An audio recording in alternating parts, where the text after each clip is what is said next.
All right, everybody, thanks for sticking around. This week's guest probably needs no introduction for everybody who's watching on YouTube right now. He is an MLS Cup winner, U.S. Men's National Team World Cup veteran, and current Chicago Fire midfielder, Kellyn Acosta. Kellyn, thank you, sir, for hopping on. How you doing today? I'm good. I'm good. Yeah, thanks for having me. So Happy to be. what's the vibes like in Chicago right now? Like, you're coming from LA. Are you sort of, was it the culture shock or weather shock? What's sort of your first thoughts here on Yeah, Chicago? kind of all the above. Coming from LA, I mean, for one, and you could talk about sunshine and all of that. And I come, first, few weeks in Chicago, I get a mix of all the seasons in one. So go from sunny one day to 70 degrees to the next day snowing 20 to rainy and all the different things. So it's definitely been a whirlwind. But no, it's been good. It's been good. I've been enjoying it. City's dope. And yeah, but yeah, like I said, the weather's been shit. Yeah, yeah. It's been shit, and it's been like, wait, that's not so bad, and like within the Yeah. same day. So it's like back and Right. forth. That's what you get around here. So you got the full experience already. So that's good. I got more questions on Chicago, but first, let's get let's take a peek under the hood a little bit at Kellyn Acosta here, because I think a lot of people, in fact, everybody sort of knows a little bit about you, right? I mean, you've been in MLS for a while now. You've been around the national team for years. So people know a little bit about you. Let's try and dig in a little bit. I'll try and find some new angles. So your dad's a Japanese American. Your mom's African American with Puerto Rican roots, I believe. Not Puerto Rican. I don't know where people got Puerto It's Rican. from Wikipedia. It's from Wikipedia. We got to Yeah, change I that. mean that's how Wikipedia goes, right? Anyone can go in there, and I could be from Brazil as well. So, no, no, not Puerto Rican. But yeah, my last name actually comes from my step grandpa, who is Mexican. So that's Okay. where you get Hispanic, influence from the Costa. So, but Okay. yeah, it's I'm Japanese. I'm obviously black, and then my dad is half white as well, so I'm white as well. All right. I mean, you're basically the quintessential melting pot. You're like, everything that's good about America, sort of all in one, and in a very athletically gifted package as well. So you sort of you've been exposed to a lot of different cultures and everything over the years. You've always played for the U.S., for the national team, since I think what U17, like long, long, All long the way through. U14's all the way through. all the way through. Has it ever crossed your mind to just sort of maybe, just see what maybe repping something like, a team like Japan would be like? No, I never really thought about it. I mean, I was born and raised here in the States. The States have my heart. I'm adjusted to the culture, the life. It wasn't until I mean, like my later years, I really kind of thought, like, man, like that would be kind of cool to maybe play for another national team because that is a part of me. But no, I mean, I've always wanted to play for the U.S. Always been a dream to represent my country at the highest level at a World Cup, and I was able to achieve that. So yeah, I mean, it's just, I mean, obviously influenced by different cultures, but I guess my American side just overcomes them all. Yeah, that's fair. I like that. It's a question that I ask some people because in this day and age, it feels like national team shopping has become sort of part of the situation. But whatever, you're straight up American, so I love that. All right, now this is going to be a bit of a quick one, a bit of a random one. Give me the first or best sort of thought or memory that comes to mind when I ask you about the following, teams, experiences, events. Okay, so let's start with 2011, the U17 World Cup, if you can remember that. 21. Um, yeah, this is Okay. we're going way back. Okay. What's the sort of the first thing you think of with that World Cup experience? Um, Shoot, I just remember like this is not even soccer related. It was just the timing that of like the world. We were in Mexico at the time. And I just remember going to just trainings. We had like 5 armored trucks. We had 10 motorcycles. I mean, and it was crazy. People with heavy machinery, because that was when like the cartel was heavy, and you would see all the videos and all the scariness, Yeah. and we was kind of just engulfed in all that. So being, I forgot how old I was, 14, 15. I'm like, this is crazy. 'Cause I've never seen anything like that. So that's what comes to mind at first. That's what we're looking for. It doesn't have to be Yeah. soccer related. That's actually perfect. Now this one's a little bit tougher because it's a longer time period. But what's the first thing you think of when you think of Dallas FC, where you were that you were in the youth setup, you were at the first team, you're there from many years. What's the first thing, maybe the best thing, the first thing you think of with Dallas FC at this point? Kind of just takes me back like how I started to get there. And it wasn't from like my one of my friends I grew up playing with. He was actually on the academy, and he was the one that influenced me to come over to FC Dallas. Cause I was just playing club ball, I played for a smaller club, and I was looking for something different. If it wasn't for him, then maybe my career would be a little bit different. Maybe I wouldn't have had a soccer career. So gotta give a lot of credit to Marco Carrizales and the Carrizaleses that introduced me to FC Dallas Academy.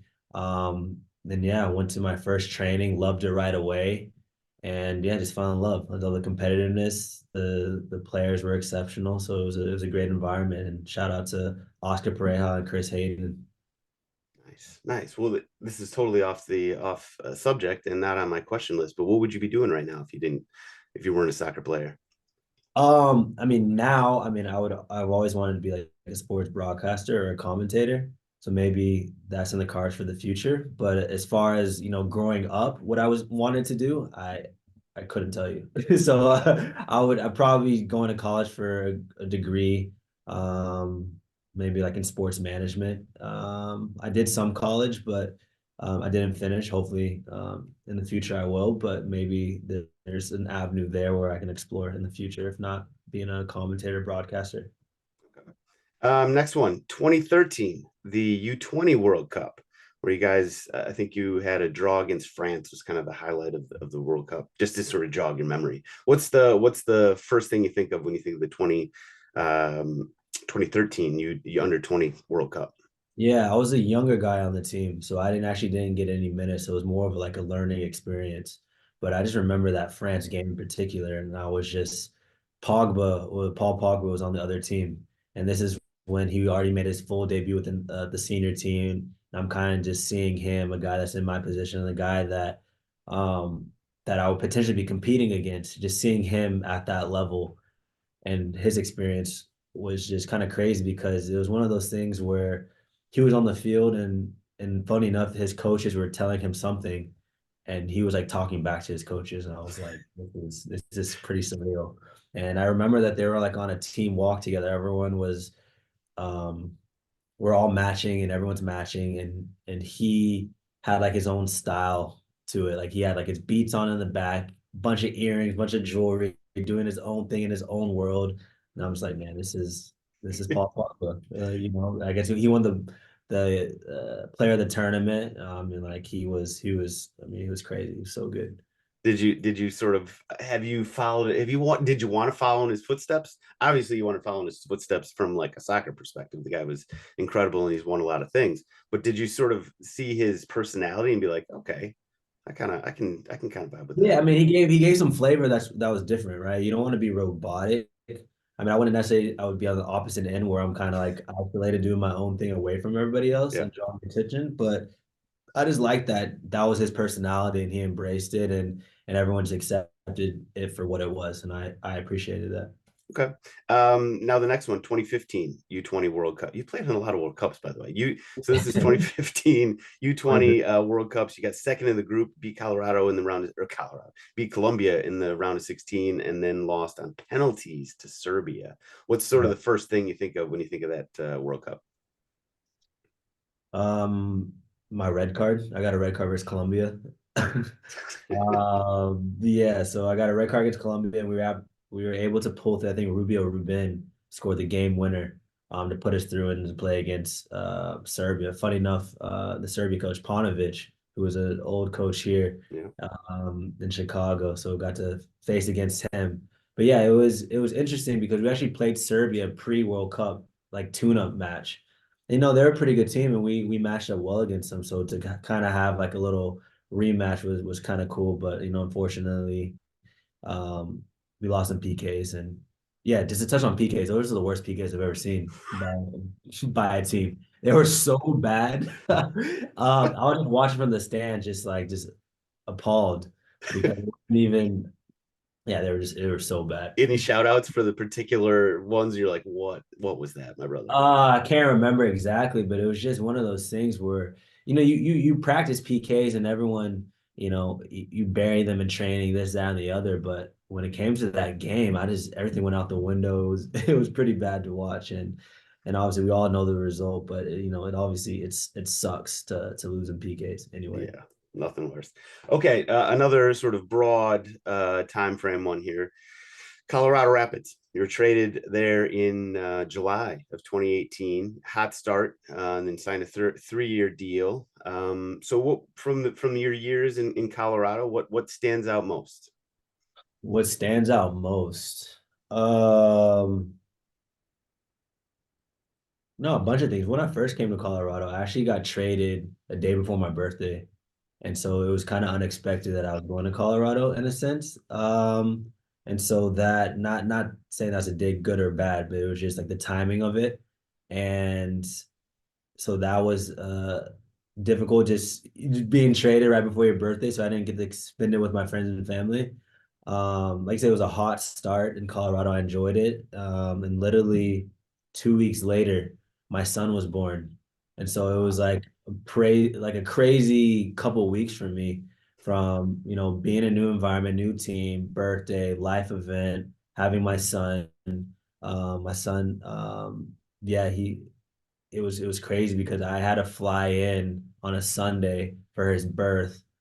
Um, and then I literally took off the next day because we had a game on Tuesday to play against the Galaxy. So it was like kind of a whirlwind of things. And for the next, couple months, few months, I was like going back and forth from Dallas to Colorado to see him. So it was pretty crazy. The first some months of being in Colorado. But the Colorado is just we were, a team that always was counted out. And we were able to win the West, which was huge and huge for the club. And yeah, so and I thought that was a special moment for all of us. There's some parallels there, hopefully with Chicago, which maybe we'll get to in just a little bit here. Then I'm actually going to circle back around on Colorado. I got some more questions there, but first, let's move to LA. So you moved there in 2022. A lot of winning. You won the Shield, you won the Cup. Just a lot of winning. Period. What stands out from your time in LA from those couple years? Yeah, I mean, LA was just different from all the places I lived in. I mean, LA is LA, from, walking on the street and seeing movie stars and celebrities to, having a team that we won a lot of games, so life was good. We didn't really have to face too much adversity at the start, and I got to share the field with some exceptional players and like Carlos Vela, um, who else? Giorgio Chiellini, Gareth Bale, Christian Teo, Dennis Bouanga. So we had a lot of talent on our team, and winning an MLS Cup is something that I'll always cherish, and also just history for the club. It's a first in the club's history, so to be a part of that was huge, and it was a huge accomplishment. And for me as a player, I love to win, and so to hold up some trophies that year was huge and special, and I was happy to be a part of it. Okay. I won't ask you about your time in Chicago for your best memory because we're just getting started here, and I assume it's probably that sort of weather shock where you get snowed on and then it's 80 degrees the next day. But before we circle back around, the Chicago, it's a different mindset coming from LA, right? Where the teams were expected to be, MLS Cup contenders every year. Things have been different here in Chicago. Let me tell you, if you're not aware, it's just different. Right. Sort of what what mindset did you change your mindset at all coming into the season and in a new environment? No, I mean, I think I just wanted to bring my attributes and characteristics to the team to help the team out in every which way possible. I think Chicago as a city has a lot of potential, a lot of hope. I think as a whole, I mean, it's a blue collar city, and I kind of look at myself in that regard, and a guy that's been counted out, but has worked hard to achieve what I want to achieve. And I think from my standpoint, being here is the same. I said I want to win. I'm addicted to winning. I've had the opportunity to win, and so hopefully having that mentality is contagious. And, I think there's, just like I said, a lot of potential. It's definitely a project in the making. And, it's been, you know, tough some years for Fire fans and the organization, or just sports in Chicago as a whole. But yeah, but I think from my standpoint, I mean, I'm trying to do everything in my power to help influence that in a positive manner. And that starts here, in the training ground, and hopefully um it's like a domino effect. You have the winning mentality, that competitive edge in training, it translates to the game. That's a part that we haven't gotten right, and it's going to take time, but we got to really fine tune things, and help those dominoes fall quickly and quicker. Because I know everyone's eager for it. I think players, we don't go out there to lose. We want to win. But it's about a mentality, and hopefully we can get back to the fans that support us, to an organization that provides us with all that we need, and yeah, and just for ourselves and our families, that all the sacrifices they made to get us to this point. But now it's about putting it all together. Winning for sure. Well, so coming off of, I would call a pretty, dispiriting loss, where the last game was against Real Salt Lake. I think it was 4-0. What needs to change? Obviously that game just felt like, okay, a lot of things went wrong. More things went wrong than you could even expect, like just injuries before the even game Yeah. happened, and injuries, blah blah blah. And what has to change moving forward? I think a combination of a lot of things. One is just a mentality and a belief that whatever game that we're going in because we think and believe that we can win the game. That's the starting point. Two, I mean, injuries aside, obviously, no player wants to endure an injury, but it's about taking care of your body on and off the field, doing the necessary things to make sure you're in the best possible shape to perform at the highest level. Three is just, these these lapses of concentration and these moments we have to shore up, because against good teams will punish you. And four, I mean, I think in times of adversity, we just can't fall over, right? And I think in games like that, we let the game kind of get away from us, where you know game is 1-2-0. Obviously, it's not the best case scenario, but it's still a game that you can get back into it. I think that was very telling for us, because I kind of compare this game to what we kind of faced against Montreal, right? And there was a different sense and feeling within the team that we were going to win that game in Montreal. I mean, Mm-hmm. despite me scoring a crazy goal to win the game, but you just had a feeling that we were just going to find a way. And I felt like in that Salt Lake game, we were missing that kind of that hunger, that we need to win. And like, just the beauty in this game, there's always another game, right? And then it's early on. I mean, I think there's no need to panic, but obviously we want to get things right a lot quicker than what we've been doing. But yeah, this weekend's another test for us, another opportunity to kind of get just back on track. But it's about being positive and just believing that we're a good team and that we can win games. Sounds good. Um, you've only been there, a short period so far with the Fire, but what's a guy that has maybe surprised you the most? Surprised me the most. Yep. Um, I mean, there's a couple guys that kind of surprised me because I wasn't familiar. I mean, being on the West my whole life, you just being in the East is definitely different. So I wasn't familiar with like all the players on the team. Obviously, I've watched the Fire, but just actually getting to know them and seeing on a day-to-day basis. For me, I think Fabi's done a tremendous job, and he's a good player who helps the team a lot. Also, one of our captains. I think Guti's been really good as well. He has a lot of promise, a lot of potential, and hopefully that we can see him keep growing within the club and beyond. Um, yeah, I mean, those are the two that are that really just stand out for me, that have done a good job this year, and that hopefully we can have more to follow suit. Now, this team has a fair amount of veterans on it, right? It's got kind of a broad spectrum. You got some young guys. You mentioned Guti, but I mean, you got some guys that have been around MLS and been around Europe for that matter. Right. Who is it that you come into the locker room after a 4-0 game? Who is it that's going to be like, all right, sit down, shut the fuck up, and listen? This is what who is it? Is it what, as far from the player standpoint? Yeah, I mean, I think in every team you need a guy that's an asshole, That's part of it. I mean, you could be as nice as you want off the field, but on the field, you got to be a dick. And I think the guy that's probably the biggest asshole is probably Rafa. That's not like saying that he's a bad guy by any means, but a guy that will get into people and say it's not good enough. Fabi's one of them on our captain. Shaq says some words as well. But yeah, we need that collective voice, because when it's not good enough, you got to hold each other accountable. And I mean, we can talk about all the external factors, but we're the players inside the white lines, and so it's up to us to get it right. I mean, losing 4-0 at home is unacceptable, for ourselves, for our fans, for our organization. It's embarrassing, and I mean, it's kind of a disgrace. And I think for us, this week of training is just one of those where you don't want to hurt anyone, but it's one of those weeks where you up the intensity, where you put a little tackle in on someone, you kind of bicker a little bit, you're competitive, you get that edge, and I think that's important. And I feel like we've had a good week of it, but we can talk about all the trainings we want. It's about executing, on the weekend. And but yeah, but no, it's always good to have some assholes for sure. Sounds good. Now, circling back to the exit with Colorado, we don't have to get into the nitty gritty of it all. I know, people sort of saw some things you said and tweeted. Like clearly, there was some friction with how things went down there.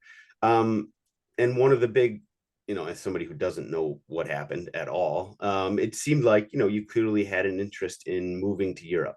So you're 28 now. You signed a 3-year deal with Chicago. That's obviously your focus. You're happy here. But has your desire to move overseas and quote unquote test yourself, has that decreased at all? No, I mean, I think for me, I've always been an ambitious player, and that's something that I've always vocalized, of doing. And this off season, I had opportunities to do so, but full circle, you had to weigh in on all the variables, right? And for me, being here in Chicago was the best case for myself, best case for my family, and I had to do right by that. I mean, obviously, getting older, you have to kind of think about some other things, some external factors. Yeah, I mean, obviously the stuff that happened in Colorado is kind of in the past. I was vocal about it because certain people want to say certain things, and I just wanted to kind of clear it up. I've always been a guy who's been a straight shooter. I've never shied away from any of it. If I've had a bad game, I've had a bad game. I own up to it. If some people are going to say certain things about me or my character or what is going on, I have to come out and say something. And that's why it was kind of just blown up in that regard. But it was just more of a way to protect myself and give my 2 cents, because people like to run with stories as far as they want to go. But I wanted to kind of just stop it right there in the tracks. That's good. That's good. We like straight shooters, and yeah, the media just absolutely will run with anything we get. Are you worried though about staying here in MLS and sort of the perception that maybe it hurts your chances to make the World Cup squad for 2026?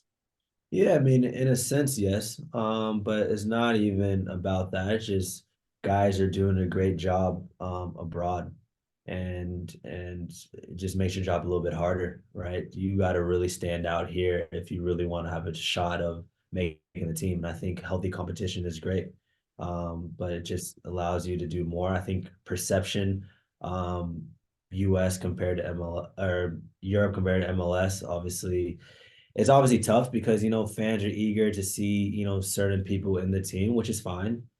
But you also got to treat performances for what they are. That's something that I've always vocalized. A bad game is a bad game, and a good game is a good game, no matter where you're playing at. But I think for a coaching staff and a national team, you just want to see a team that goes out there and wins and competes. And I think it's more about uplifting those that are part of the program to get the best out of them and to see the team win. It's not about who plays where. It's about a collective unit of the national team to win. And I think fans should really take that into account, when whoever steps onto the field. Okay. So now we'll wrap it up with what I call rapid fire, just some kind of totally random questions. Probably catch you a little off guard. Maybe we'll see. So I actually did some digging. I was talking to some people, just trying to, guys you played with. Sort of, what's Kellyn like? So here's the feedback I got. He's a chill dude. He likes a good time. Everyone seems to be friends with him. I basically didn't get much to work with. Doesn't sound So Pretty bland. It did. I got a whole bunch of vanilla, and I'm like, guys, come on, you're not giving me anything here. The so the question is, give us a sense of, is there a bad boy Kellyn Acosta in there? Like, what's the most trouble you've ever gotten into?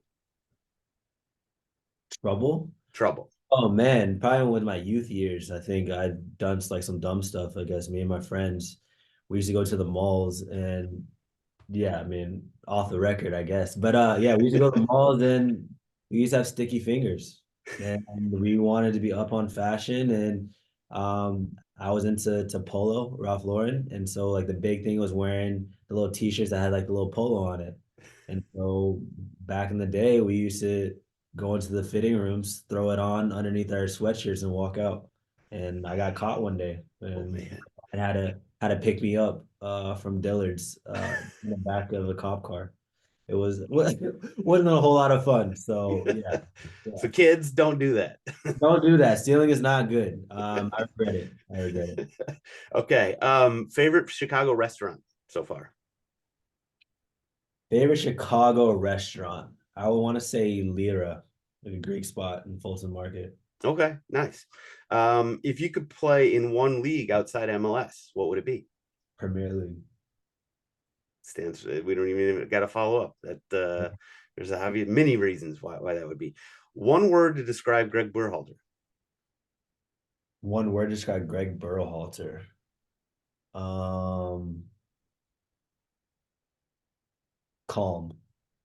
Okay, nice.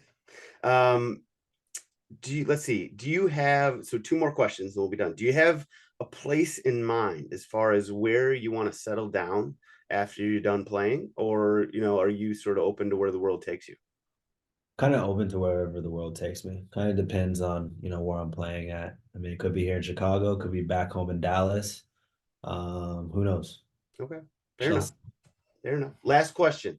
I wanted to actually get more into the fashion side of things because I'm the least fashionable person you will ever meet in your life. But here's an important question. Maybe the most important question I'll ask all day. If a fashionista, everybody I talked to, they were like, nice guy, friend. Everybody said fashion. Everybody. So if you could, as a fashionista, give a schlub like myself one piece of advice, how we could sort of up our style game just like overnight, what would it be? Upper style game overnight. I just think you just gotta have good basics, right? It look like you're wearing a sweatshirt, but I think you could up your sweatshirt with like a sweater, maybe a nice calm jeans, some raw denim, change up the shoes a little bit. And socks are important. I think a lot of people wear a lot of gym socks, but I think wearing solid socks that complement your fit goes a long way. I think people take notice to that and you look more complete. I like it. I like it. I can't promise you I'm going to follow it, but I bet you there will be some people. There will be Worth a some people that shot. will. Worth a shot. Just put in some effort. I think that's probably number one. Exactly.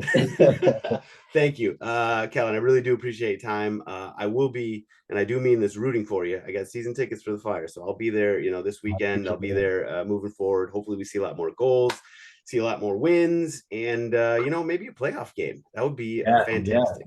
that's on the cards. So that's something that we want to achieve, and I think it's been a long time coming, but it's been long enough. It has, and I appreciate you hopping on. So thank you, and best of luck the rest of the way. Awesome, thank you. Cheers, guys.